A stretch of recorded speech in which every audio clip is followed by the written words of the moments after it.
Warning, the following audio transmission will forever change your outlook on society.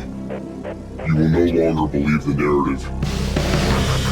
You are about to wake up and see things for what they really are. News, facts, and opinions. This is the Doom Daily Show.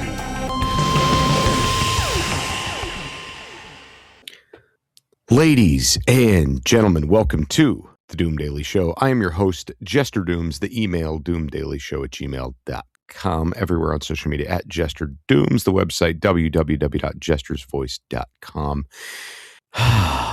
Good morning, everybody. It is 4/21/2026. Yeah, good morning. It's Tuesday morning.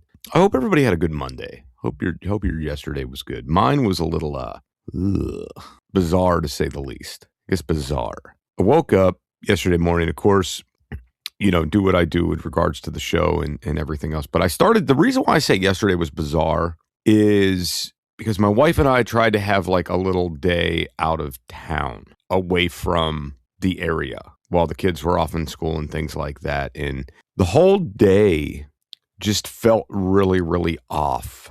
And then a phone call came in from extended family, thus thrusting more responsibility upon my wife. Yeah. Which is going to create a lot of turmoil in our home, I think. Maybe. We'll see. We don't know what's coming down the pipeline.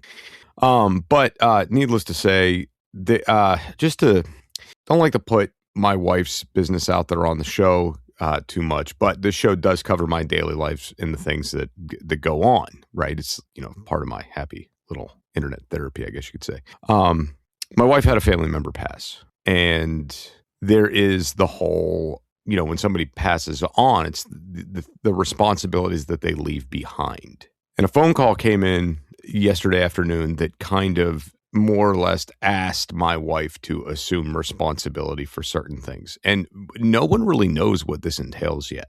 And I'm not really on board for certain decisions, to say the least. Now, I try to be very supportive of my wife, and I try to be there, but then I know I also have to be the voice of reason sometimes. Usually like, hey, we're married, we have to make decisions together. You cannot just make decisions on your own. It's kind of how that happens. You can't just be like, yo, I'm going to do this. I know we're married and whatever, but fuck how you feel. Like, that's not how it works.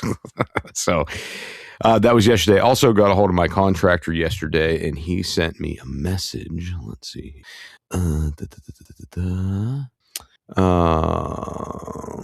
I guess they are planning on doing my footers for my retaining wall this week, and then installing my retaining wall next week. So it's good.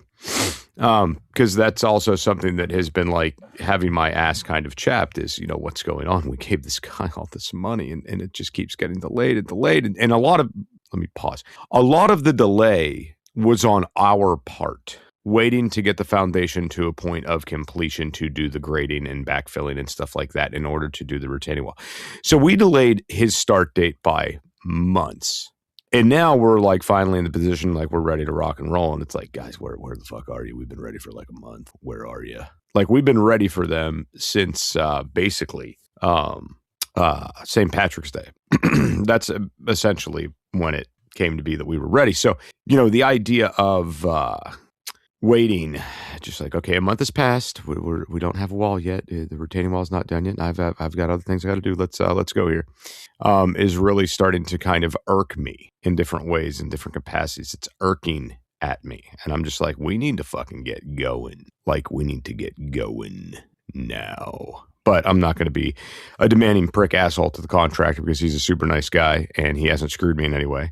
And we delayed him making his money out here for many, many months due to another contractor. So we're just kind of rolling with the punches with it. But I'm like excited to just see the project get done and get everything completed that needs to get completed. Like, that's kind of where I'm at right now in this whole shit shebang. It's kind of where I'm at. Now, interestingly enough, everything is like, in regards to this project and these conversations I have daily and things we talk about on the show, every little project here is like a linchpin. So if it's not working correctly, the whole thing just falls apart. Everything is a step towards something else. So what may not seem like a big deal in the entirety of things is a very big deal to keep the progress moving and move forward, if that makes sense. Anyway, but back to you, the listener. I hope your day is going fantastic. Joining me today is the lovely and the talented producer Scooter. He's sitting at me 1,000 miles away, and it's amazing. You guys should see the size of this studio. It's huge. I tell you, huge. Like, I need a telescope to see him. It's amazing. It's absolutely fantastic. Anyway, yeah, I hope that your Tuesday is going swimmingly. All the good things. I hope you did your affirmations in the mirror this morning. Coffee's hot, along with that hot barista. I hope the breakfast was good. I hope you had, I hope you had like a good cinnamon roll for breakfast. Hope you had one of those guilty pleasure breakfasts like, man, yesterday sucked. Today, I'm getting a damn cinnamon roll with my coffee. Yeah, man. All right. We'll be back right after these messages.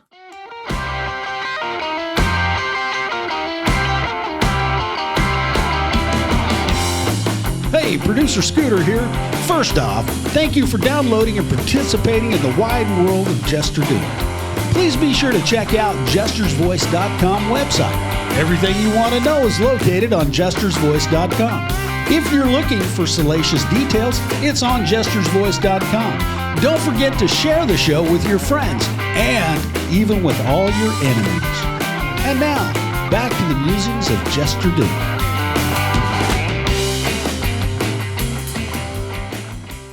Ladies and gentlemen, welcome back to the Doom Daily Show. I am your host, Jester Dooms. The email, doomdailyshow@gmail.com. Everyone on social media @Jester Dooms. Go to the website and buy an Apocalyptic Apparel t-shirt. Do that. It helps out me and producer Scooter tremendously. So I wanted to get into the Shreveport, Louisiana shooting again. It's been bothering the shit out of me. And it's amazing the news stories and like the YouTube videos and things like that are already being put together about these. And we're gonna see this for a while, where they start picking apart different aspects of this individual's life, everything from home life to mental health and everything else we are going to see put out there in the mainstream media.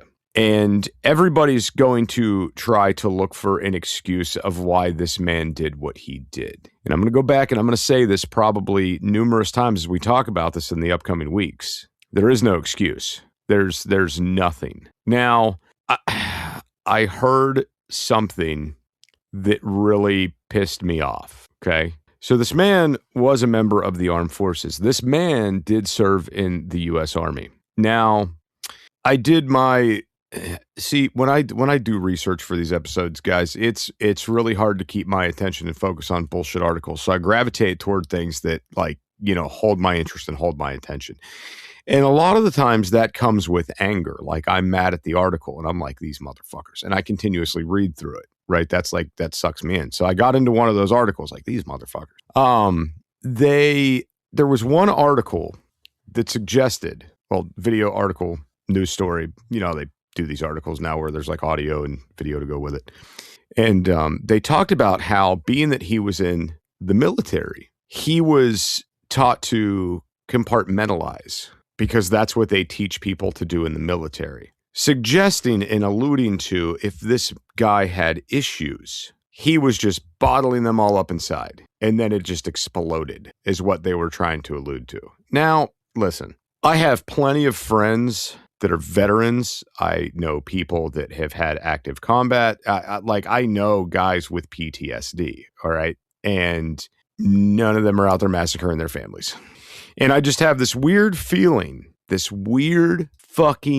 feeling that this story is going to take a twist here really fucking soon, where they start saying this individual was normal and fine and this, that, the other. And then he went into the military and then he came out mentally fucked up and he shouldn't have been anywhere near a firearm, and we're not doing enough mental health checks, and therefore we need to institute new rules, regulation, and law into different types of background checks and different things involving firearms. I guarantee you that's where this is going to go. Now, on the surface of things, initial reports from people in the neighborhood, friends, family, acquaintances, Facebook people, basically anybody that I guess they got to speak to, said that nobody was really worried about this guy. Like, the articles that I went through said that, like, the initial reports stated that everybody was like, yeah, we all knew who he was. Nobody had a problem with him. Like, nobody was worried about him. Nobody thought he was dangerous, like, blah, blah, blah kind of thing. Now, it is also a fair point to mention that they also stated that the man was, I guess you could say, not demonstrating. People could tell this man was under stress, I guess might be a better way to word it. Stress about, like, all those kids, stress about relationships, just, daily things that people worry about. But I guess no one thought anything like this was going to happen. Now, to further this, the law enforcement officials down there in Shreveport, Louisiana, and other officials keep calling this a domestic violence situation, a domestic disturbance. And there's guns involved, and there is, possible mental health issues at play here. So if you ever needed a fucking platform or something to push red flag rules or red flag laws, this is it.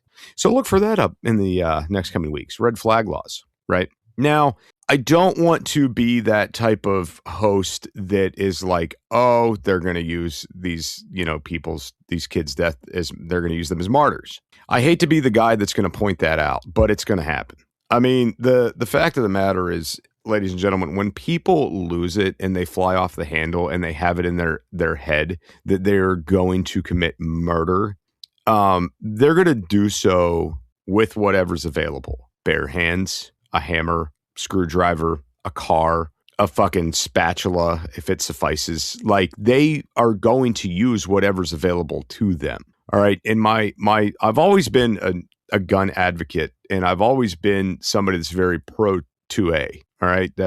I grew up with guns. I had guns since I was a kid. I started shooting at a very, very, very young age. And I've been angry at plenty of people over the years. Never once did I pick up a firearm and say, I'm going to go handle it like this. Never. In my opinion, guns are designed, well, I don't want to say designed. In my opinion, I own guns for 3 very specific reasons. Number 1, I like to hunt, okay? I've been hunting since I was a kid. I like to deer hunt. I like to turkey hunt. I like to squirrel hunt. And that's about it. I tried to get into bird hunting, never really took an interest in the pheasants and the grouse and the things like this. Never really took an interest in it. It was okay, but not my cup of tea. And I'm not the type of person that hunts for sport. If I shoot a turkey, it's going in the oven. If I shoot a deer, I'm field dressing it and I'm turning it into jerky and things. If I go out and I plink 5 squirrels, I'm bringing them home and we're making squirrel tacos. All right. Like, that is what's happening. Okay. Now, the second reason I have firearms is simply for the sport of shooting. Like, I enjoy shooting. It's one of my favorite things to do. And that's in any capacity. I like to target shoot. I like to long range target shoot. I like to shoot clay pigeons. Like, I just generally enjoy shooting. And it doesn't even have to be an actual firearm. You give me a black powder rifle, I'm good with that. You give me a BB gun, I'm fine with that. Give me the pellet gun. I don't care. I just enjoy plinking targets. It's very fun to me. I've been doing it since I was little, and I'll always enjoy doing it. Now, the third reason I have guns is also for the idea of defensive purposes. Okay, I've been trained. I have a background in carrying firearms for work, and I know that they are for the purposes of defense in certain capacities, right? And you have to know what those are and work within the confines of the law. And I think that is a big takeaway. Knowing what you can do with these firearms in regards to the law, and knowing what an escalation of force policy is. Because a lot of people think, oh, you've got guns and you said defense and you're just waiting for your opportunity to kill somebody. Like, no, that's not it. Like, if you try to take my car and I have a gun on me and I'm by myself and my kids are not in that vehicle, I'm probably not going to pull that gun out and just let you take the fucking car. Because it's a lot easier to file a fucking insurance claim than it is to defend myself in a court of law saying, well, I had to kill an individual to save my vehicle. All right. So just it easier that way. Yeah, some dude took my car and I need a new car, Mr. Insurance Man, so I'm filing a claim for theft. The police will sort it out with that dude. All right. Now, positions where I would shoot with intent to do great bodily harm or injury would be if somebody comes busting my front door down at 3 in the fucking morning, because it takes a special kind of individual, very sick in the head with very devious intent, to pop open a man's door in the middle of the night. He didn't come in to use the bathroom. He didn't come in to see what was in the fridge. He came in there for a devious purpose. And I don't know if that's to kill me, take one of my kids, rape my wife, but I'll tell you what, he's not going to breathe long enough for me to find out.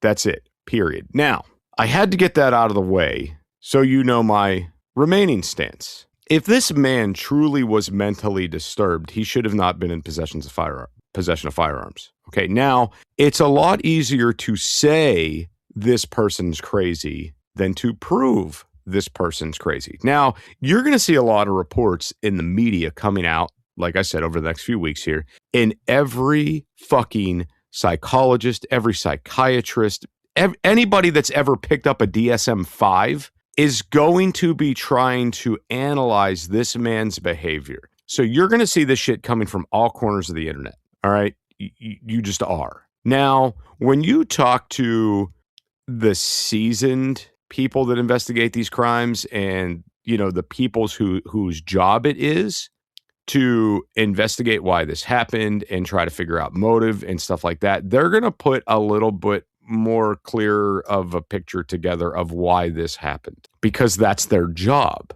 Now, whenever they're doing their job, you have to understand these guys are working within confines of the law, all right? And they can't just blurt out whatever the fuck they're thinking. They have to kind of go off of what they've seen in the past, all right? So they take what they know, the facts about this case, compare them to other cases that are similar in the past, figure out what these other killers' motives were and what they were diagnosed with mentally, if at all, things like that.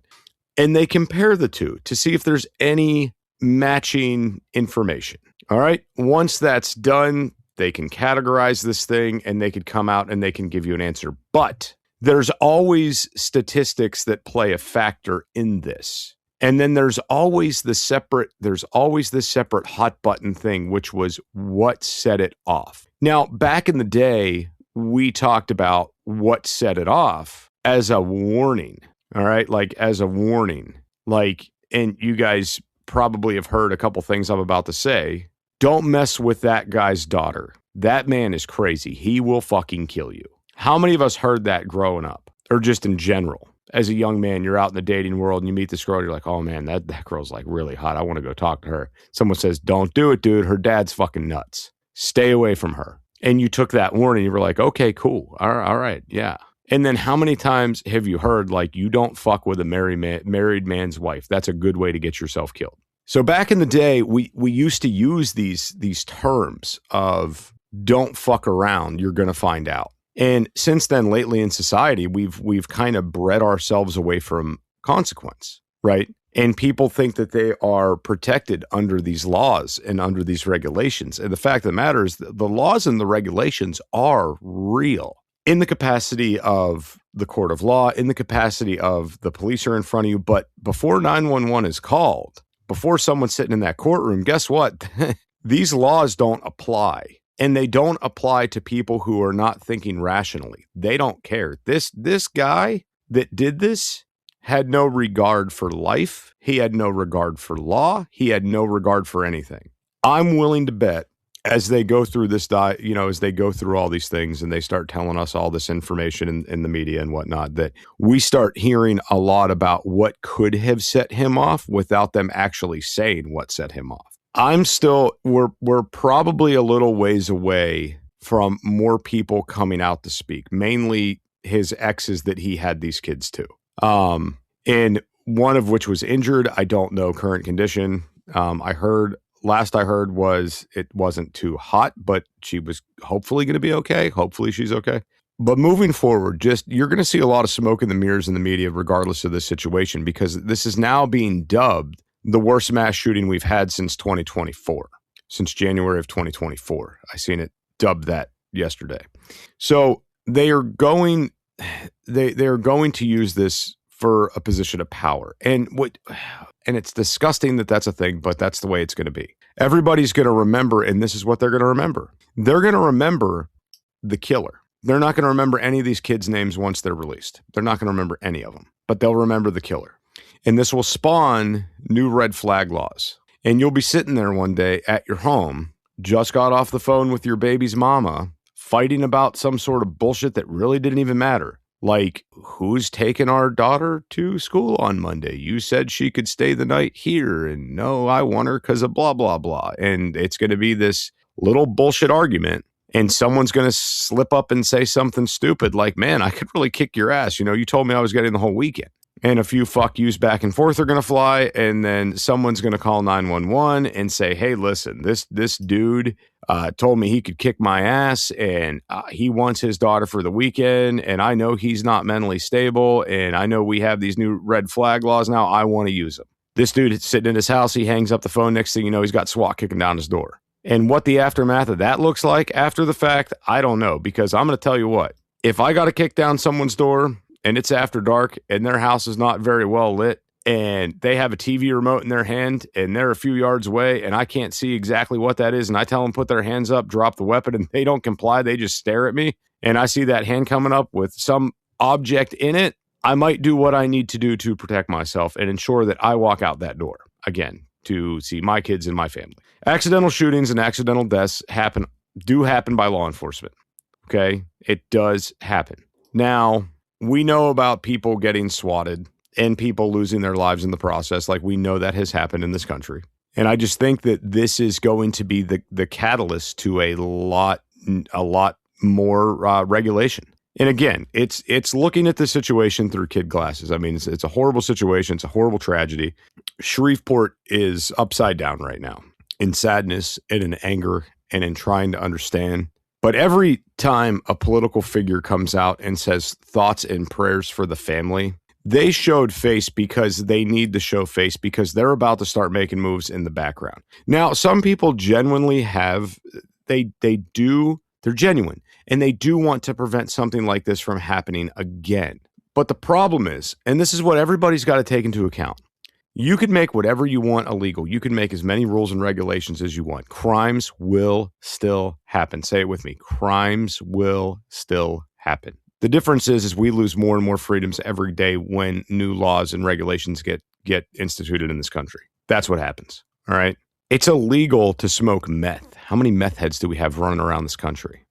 It's illegal to smoke crack, kind of a 90s drug, but how many crackheads we have running around this country? It's illegal to drink and drive. How many DUIs are issued every fucking day? Theft is illegal. How much shit gets stolen? Fraud is illegal. It happens all the time. Like, all of these things are transpiring all of the time. There's rules, laws, regulations in place, and consequences after the fact if you commit these crimes, and people still do it. I'm not saying we should live in a lawless society. But what I am saying is that whenever it comes time to institute these new rules and regulations, look at the facts, not what some bullshit social media influencer is fucking telling you, all right? Not what the guy you voted for is telling you. Make your own assessment. And then if you don't agree with what's going on, get a hold of your legislator. Sign petitions, put the groundwork in. Get it done. Now you watch and you see. If you don't see gun sales go on the rise, ammo go into shortages, and price hikes on things, and then lovely new red flag laws. Anyway, that's all the time we have on today's show. Producer Scooter, if you would hit that button, sir. News, facts, and opinions.